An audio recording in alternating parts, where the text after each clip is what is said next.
On this episode, we dive back into Bangkok's 7 deadly sins with our take on envy. So if you love Bangkok but are still envious of things that other places have that Bangkok doesn't, you'll love this episode of the Bangkok Podcast.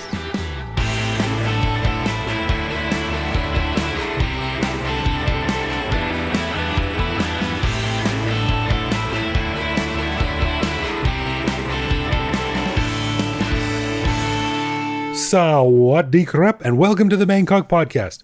My name is Greg Jorgensen, a Canadian who came to Thailand in 2001 because I was tired of drinking liquids out of rigid glass or plastic containers, and baby, Bangkok scratched that itch. For sure. And I met a Knuth, an American who came to Thailand on a 1-year teaching contract 21 years ago. Fell in love with saying, yes, I do like spicy food, but not what you mean by spicy. So I never left. It's pretty subjective, isn't it? I mean, really. Man, that was 2 classics. So the soda in a plastic bag and spicy food, that's some old school stuff, man. That's right. We just got to work in elephant pants and it'll be what do they call it? A triple header, a tricore, That's a right. three-peat? That's I right. don't know. I don't know sports analogies. All right, we want to give a big thanks to all of our patrons who support the show. Patrons get a whole bunch of cool stuff, including our ad-free regular show a day early, behind-the-scenes photos and videos of our interviews, discounts on swag, access to our Discord server, and various other things that aren't available to regular listeners. But best of all, patrons also get an unscripted, uncensored bonus episode every week where we riff on current events and random topics. We just finished recording this week's bonus show, and we immediately got off on a tangent about metrosexuality in Thailand with a cameo by a bizarre proclamation from the Chinese government, Greg's possibly broken little toe, a rant against the BTS stopping its 30-day trip ticket, and updates on a new project about the famous Thai boys trapped in the cave, which will be a limited series on Netflix. To become a patron, head to bangkokpodcast.com/support. One of these days, one of these cave projects has just got to change the ending, like, just to shock people. You know? You're right. That's a good idea. You did like a rock melting laser from the top or something and pulled them out with an anti-gravity machine or something like that. Just throw a total hot curveball at the end. Like, I think it's good. All right. Well, on this episode, everyone, we continue with part 6 of our series about Bangkok's 7 deadly sins. And this time we are covering envy, the most covetous of all the sins. By definition. By definition, exactly, yeah. Now, me and Ed love Bangkok, of course, but we've also done our fair bit of traveling here and there, and there remains a lot about other places that we wish we could get in Bangkok. Put another way, there are plenty of things that 2 Bangkok-based guys such as ourselves can be envious about. So we thought we'd each go over 3 things that we've experienced that we wish we could get in Bangkok, or that might already be in Bangkok but are just not up to snuff, or not as good as you would find it in another location. So yeah, we love Bangkok, Ed, but it ain't perfect. What do you think about this? I love the topic. There, as you said, I'm happy here, but it's human nature to look over the fence, to look. The grass is always greener, as they say. So when you gave me this topic idea, some of the stuff I thought about related to other countries where I have friends living or other expats, and they've got something maybe a little bit better than here. And some of the things were actually back home, where it's like there's some things I just wish Thailand had something that we have back home. So yeah, I like this idea. So you've got 3 things, and I've got 3 things. Yeah, and they're not earth-shattering revelations or anything like that. They're just little things that we would like to have better access to, or have better here in Bangkok that would make our lives a little bit more enjoyable. For sure. So what do we miss, or what are we envious of? Yeah. So you want to go first? I'll take the first one.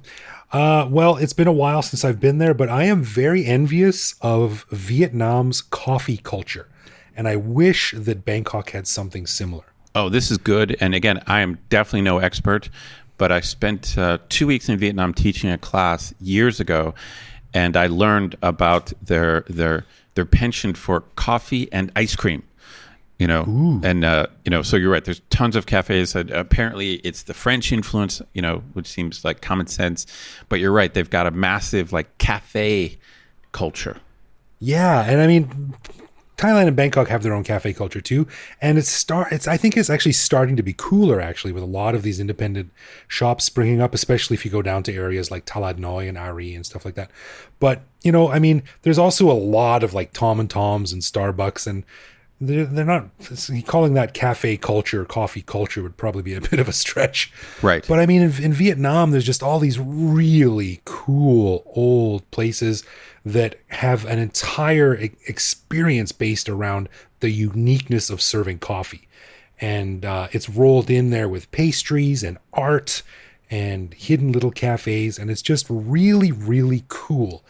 And that's actually one of the things that I look forward to most whenever I go to Vietnam. Agreed. This is one of those things where there might be an advantage to Vietnam being less westernized. Because here, like you said, we've got Starbucks. And, I go to Starbucks. I'm not an anti-Starbucks guy. It's fine. It's good. I get my nitro, whatever. Your long tails of nitro searching. But it's just not the same as like a more local or kind of independent coffee shop. I think Starbucks was started to copy that and like broaden it, but it is what it is. But it's not the same as a diverse group of independently owned coffee shops, each with their own personality. Yeah, exactly. And also, I mean, anyone can press a couple of buttons and go with some milk and then say, there's your coffee in a cup. But, when you go to Vietnam, it's like, here's your coffee, and you're going to have to sit there for 12 minutes and wait while it drips into your cup, and you're going to love every minute of it. Yeah. It's a whole thing. And, it's funny, I'm not going to get into it, but I'm really new to the world of coffee, since I got introduced to it through Nitro. So now I can relate. In the past, I would, I basically went to Starbucks to grade exams or to read something, and I was never drinking coffee in the past. I was always, getting like iced tea or whatever. But now I'm a member of the coffee, the world of coffee. I can honestly say I'm a member. So I gotta say I agree with that. I wish maybe. On the one hand, sometimes I do appreciate that there are Western chains here because it's more familiar and it's easy. But I kind of wish there was a more local variety and I don't know. Starbucks is better than nothing, but it's not the height of coffee culture for sure. Yeah, I agree. Although, last word on this, if you really want a really cool coffee experience, head down to Mother Roaster in Talat Noi. It's crazy, hard to find place. But dude, we ordered an espresso there a few weeks ago, and it took them like 15 minutes to make it. But they spent the whole 15 minutes making it because they use these crazy beans, and it's like handmade pressed. Wow. Like, it's crazy, and it was so good. Cool. So hopefully we'll see that trend continue. Cool. Agreed. So I got to say, I agree with that.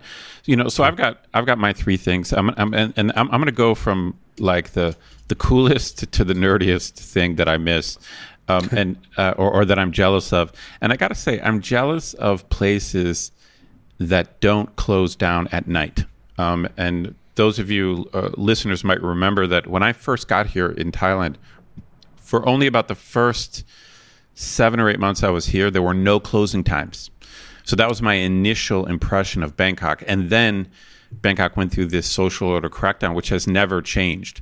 And so now things tend to close at, obviously COVID is different, but even before COVID, things closed at midnight or 1 or 2 a.m., depending on like what the zone was. But I really appreciate cities that don't shut down. And it's funny because I'm not, even when I was younger, I wasn't a super partier. And obviously get older, I'm not a partier at all. But I don't know, there's something about just having the freedom to go where you want anytime. And it's funny, I'm a suburban kid. I didn't even grow up in a city, but I over the years I visited New York many times, and I really like that the whole city that never sleeps idea. I think it's the coolest thing, and I had a blast when I was in New York, and it's like you could go out at 8 p.m. and there's still stuff to do at 3 a.m., at 4 a.m. And for example, and I don't know anything like New York in Asia, but just when I was in Cambodia last year, or actually a little bit more than last year. It was more like 2 years because it was pre-COVID. Time is a flat circle. It's like we could stay, we could just stay out. There was no, like, we went home when we wanted to go home. There was interesting. So Cambodia doesn't have a shutdown. I don't even know if it was, since I don't know if there was supposed to be one and it was just unenforced. I'm not sure, but you could just go bar to bar, like at 2 a.m., 3 a.m., 4 a.m. Now, in this particular case, I bailed kind of early compared to my friends, but we were supposed to meet up the next day, and my buddy didn't get up, right? And I was like, "What happened?" And he said, "He goes, we made it to the next happy hour." And I'm like, "What are you talking about?" And he said, they went to a bar, and at 6 a.m., the happy hour for the next day, they had like a morning happy hour.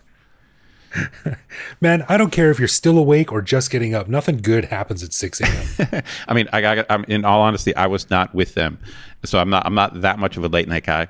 It's just I like the freedom. I just don't like the government being like, okay, it's bedtime. I don't like it. It's funny. I agree with this, and I think it's a good thing. I wish Bangkok was like that. Bring back a little bit of more of the old sort of like wild unpredictability of running around Bangkok at night.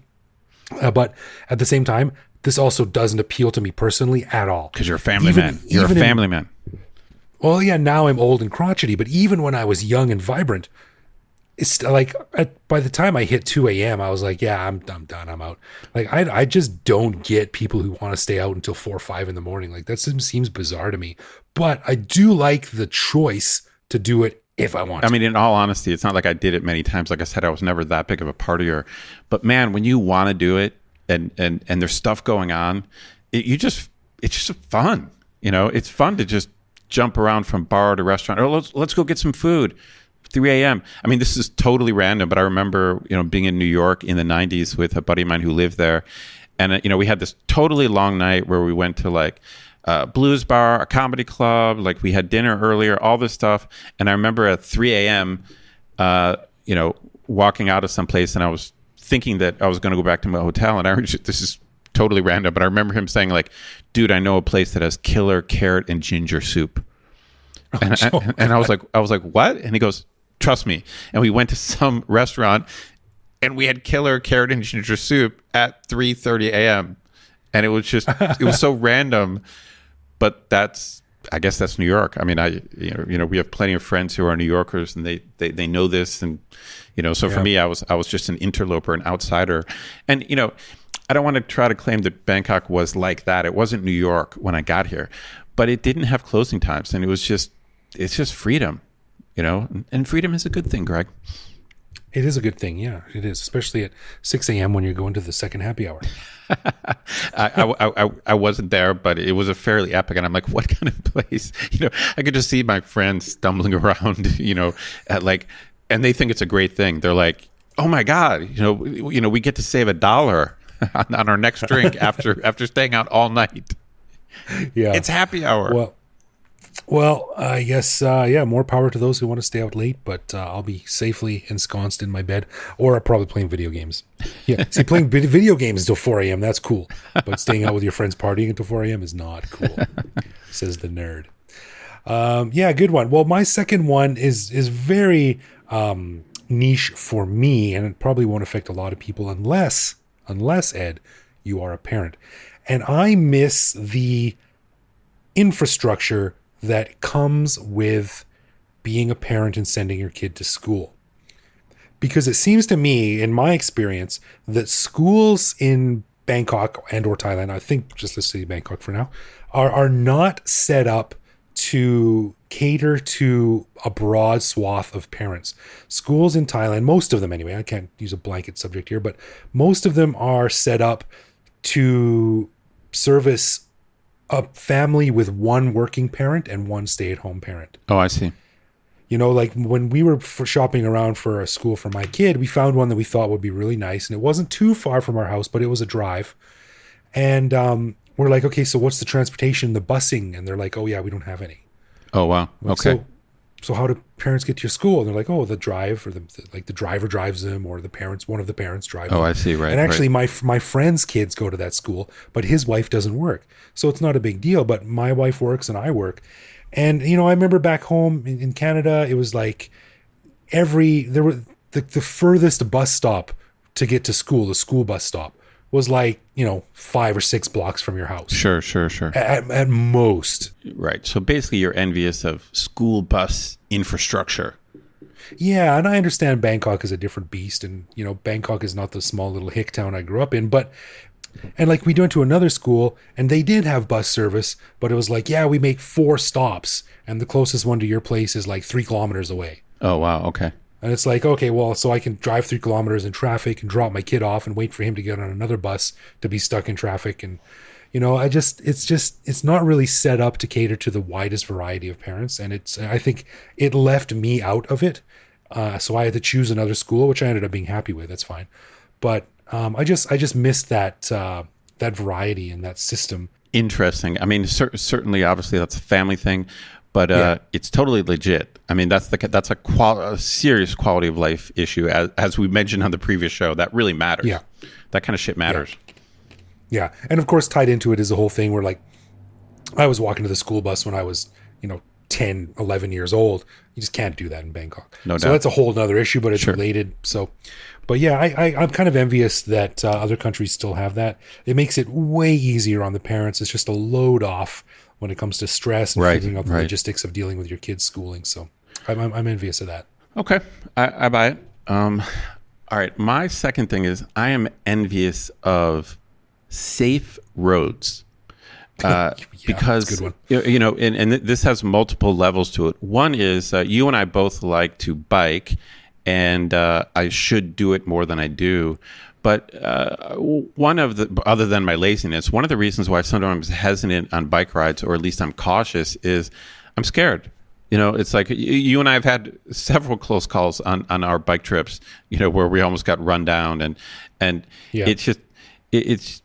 And you hear in the news all the time about bikers getting hit. And I remember some horrible news stories about people who rode their bikes around the world and then died in an accident in Thailand. Yeah, Right. there was that guy from Brazil, I think, and he Right. had ridden almost all the way around the world. He gets to Thailand and gets smoked by a truck. And here obviously it's not only unsafe for bicyclists, it's unsafe for pedestrians, it's unsafe for people on motorbikes or motorcycles. Just the roads are not safe. And my second layer to this is I'm jealous of our friends who have motorcycled around Thailand. So you and I have several friends who own motorcycles, and they've gone up country, and I think obviously just motorcycles in general, I realize they can be dangerous, but the bottom line is they're just extra dangerous here. They're extra dangerous. And so it's like, Right. I'm not sure I would be a motorcyclist even if I was in the States, but just being in Thailand, that extra worry of, well, damn, someone might just run a stop sign, run a light, no matter where I am. And I've multiple, I've been lucky in Thailand, but my wife has been in several serious accidents. One of them involved, she was driving out in the countryside, and just someone with a cart just popped up off the berm and like just cut right in front of her, like someone with like a food cart on kind of a country road, and just didn't look and just cut her off, and her car ended up going off the road and flipping over twice.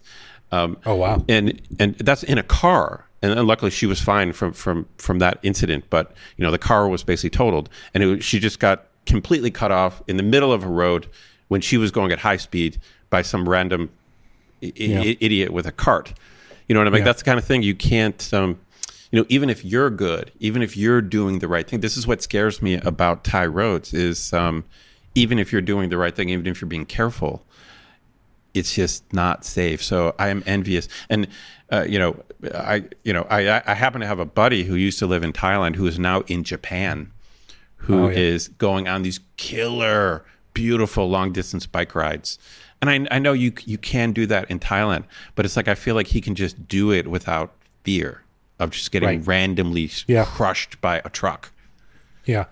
There's a very dangerous crossing next to me, or close to me, where I cross the street to go to the little shopping mall thing, and it's like there's a zebra crossing and there's walk and stop signals, but they haven't worked in the 8 years I've lived here, and it's one of those T intersections. So if the cars are going to a red light and it turns red, then a lot of them just get in the left lane and be like, yeah, I can just keep going.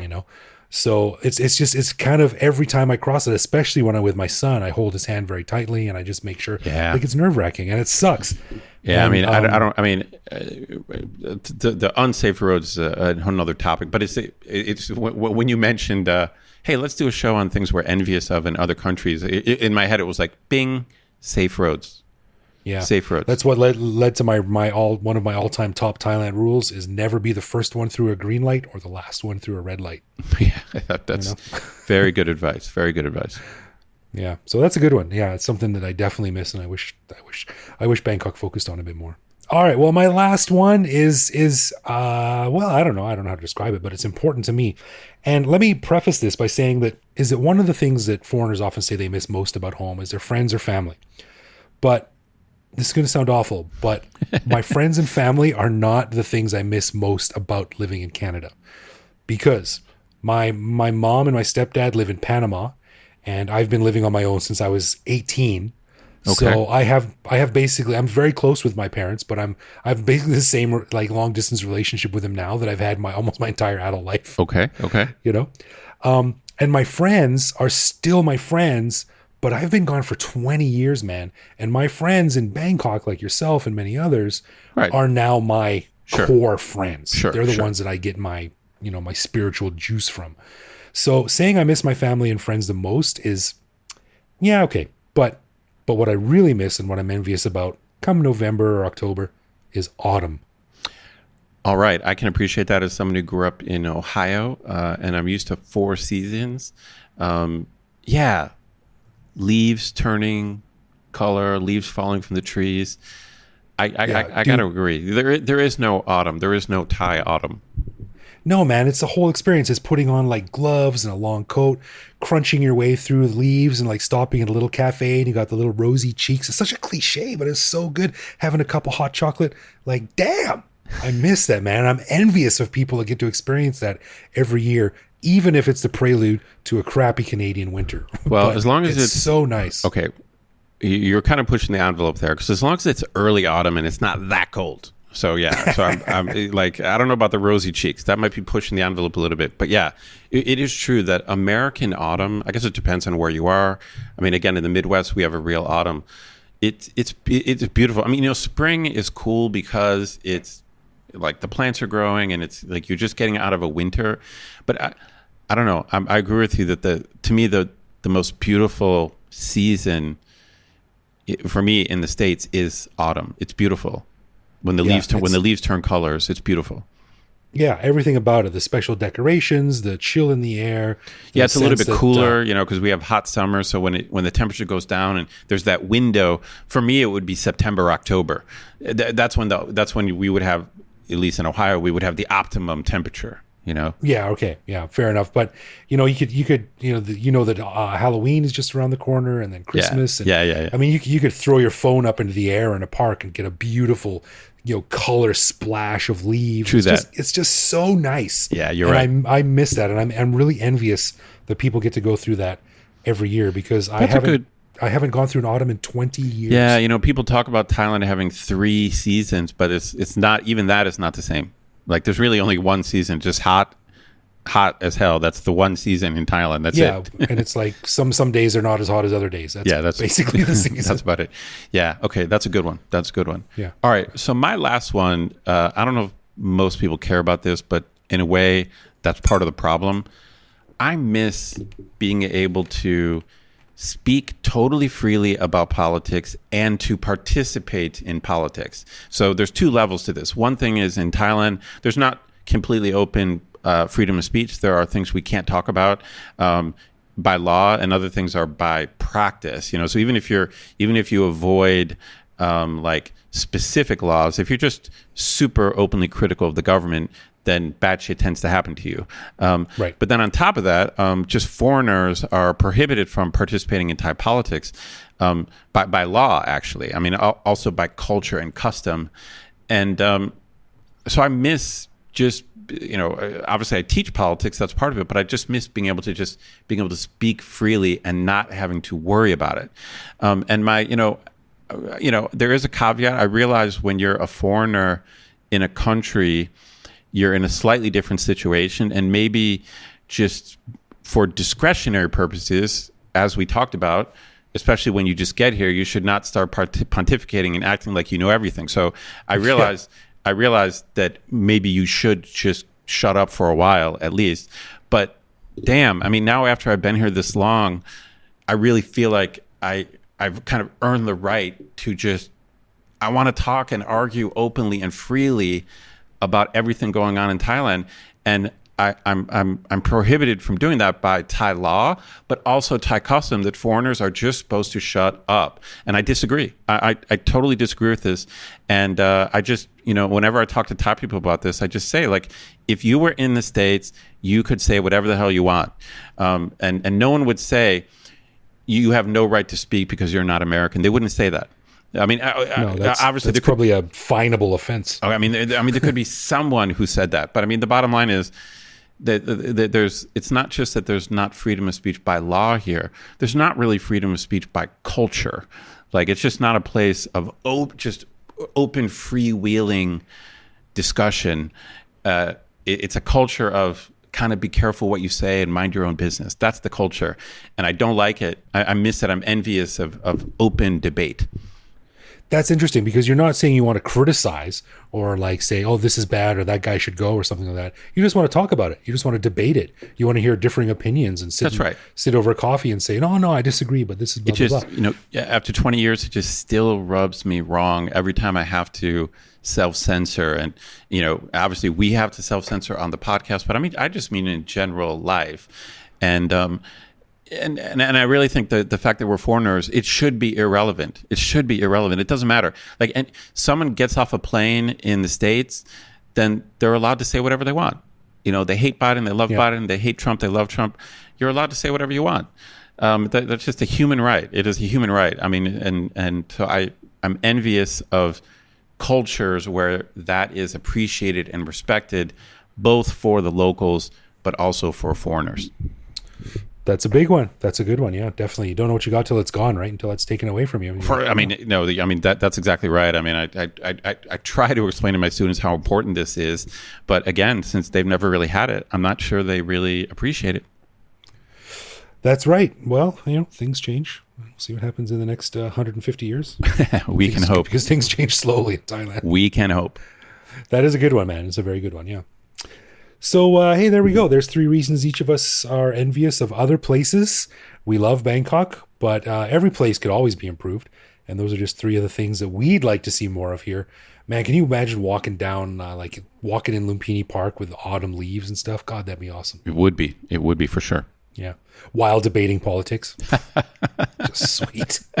That's so funny. While drinking artisanal coffee. That's right, man. Yeah, with rosy cheeks. All right, let's get into some love, loathe, or live with, where one of us picks a particular aspect of living in Bangkok, which we then discuss and decide if it's something we love about living here, loathe about living here, or have come to accept as something that we just have to learn to live with no matter how we feel about it. And last week, I asked Ed what he thought of Thai iced tea. So this week, it is Ed's turn. All right, I got a weird one. This is a particular pet peeve of mine, so I want you to be honest. So if you don't have no idea what I'm talking about, just be honest. I'm always honest, you sexy man. Okay, all right. So this is a little bit weird, but I'm just going to go with it. Greg, what do you think about Thai power strips? Like, for electrical power, like multiple outlet power strips. Oh, okay. This is a good one. It's funny because Evo did this in one of our very first Love, Loathe, or Leaves. Oh, really? Back in season 2. Damn, I have no memory of that. I listened to a bunch of those shows, but I don't remember that. Dude, I barely have any memory of it anyway. Well, generally, loathe. Dude, I hate they're them. cheaply made. I hate them. I don't know what it's like. It's like some demon. It's like some demon has designed them that plugs will not stay properly plugged in. It's driving me crazy. Yeah, and it's like, this plug is safety guaranteed by Somchai Inc. And you're like, I don't know what that is. Like, who knows? What does that mean? Like, I want to see a stamp by like the American Consumer Protection Organization. Or I mean, something, how that has a hard little could bit it of be? teeth. I don't get it. I mean, so listeners, I'm giving you some advice. Pay the extra money to get a foreign-made power strip. I mean, and Yes. normally I'm not that big into that. I buy Thai stuff all the time. But man, Thai power strips are horrible. It's like you put the plug in and, let's say it works, and then it just will stop working. And it's like you have to jiggle the thing or tilt it or angle it or jam it in a certain way. And and even ones that are fairly expensive. So, because now I honestly, I would love to know how many power strips I've bought over the years. I mean, I've been here a long time, but I think it's a frighteningly large number. It's dozens. It's dozens. I've got a bunch around the house here, like my, but if they're out, just a little cheap one, like the little fan is plugged into or something. Right.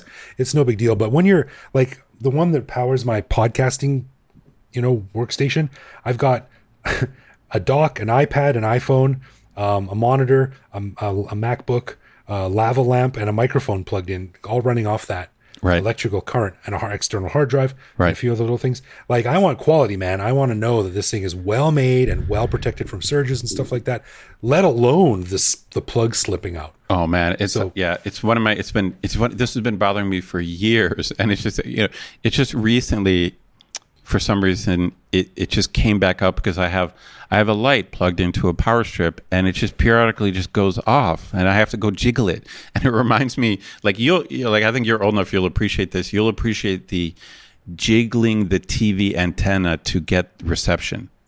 Yeah, totally. Yeah. Back in the day, you had to like tilt the antenna and maybe hold it and angle it to get the reception. That's how I feel about Thai power strips. It's like I've got to kind of tilt the plug and angle it and use the weight of the cord to create tension. Just like, so you got to work with gravity to get electricity to your lava lamp. Oh man. So yeah, man. A lot of times I just take the plugs and I either squeeze them together or pull them apart. Right. You have to do give a little bit of extra tension. That's right. You have to bend the prongs. I mean, it's not worth it.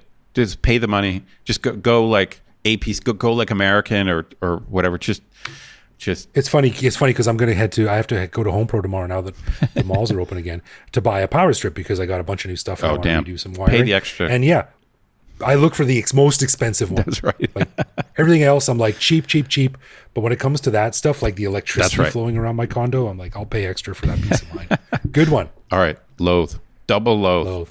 Loathe. All right. A final thanks to our patrons who support the show. Patrons get a ton of cool perks and the warm fuzzy feeling knowing that they're helping support the show. Find out more by clicking support on our website and connect with us online. We're Bangkok Podcast on social media, bangkokpodcast.com on the web, or simply bangkokpodcast@gmail.com. We love hearing from our listeners and always reply to our messages. That's right. You can also listen to each episode on YouTube. You can send us a voicemail online that we'll feature on the show, or even reach out to me directly on Twitter, where I'm BKK Greg. So thanks for listening, everyone. Take care, stay safe, and we will see you back here next week. For sure.